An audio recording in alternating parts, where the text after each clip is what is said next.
Hey everyone, Hannah Therese here, and I am accepting Drunk Austin's Do Something New challenge. I have already donated to the wonderful Indiegogo campaign for the fabulous web series, The New Adventures of Peter and Wendy. You should too. The link is in the description. As part of my something I've never done before, something brand new, I have decided to read out loud a short story that I wrote. Yay! um, so I don't want this video to be super long, so here it is. It's entitled Slow Fade. He'd traveled that path as a boy, that wooded path away from the town, away from the bank, away from his suit and his tie and his desk. It called to him. His house was on the same street as the bank, a purchase his father assured him was best. But his father and his mother and his well-to-do wife hadn't known about the path.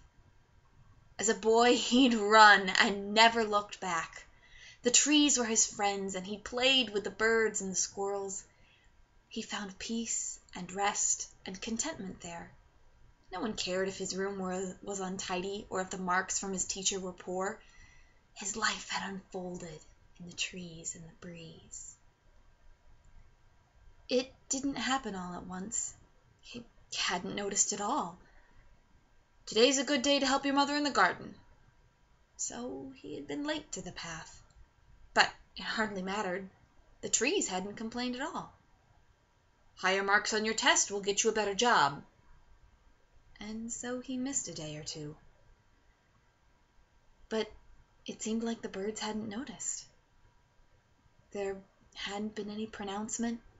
He hadn't marked it as his last day. But somehow that day had come and gone without even making a peep. It was a Tuesday, like any other. He'd opened the bank on time and sat down at his desk. The pen's tips streaked paper after paper, each I dotted and every T crossed. The summations were calculated and recalculated down to a single penny and weren't signed off until all were accounted for. Lunchtime came and went with an uneventful sandwich, very similar to the uneventful sandwich he'd eaten the day before. A long line of figures fell down the page of his ledger in the tidiest column he'd ever had. Tap. He looked up from his ledger. Tap. There was a bird at the window. Tap. It turned toward the sky.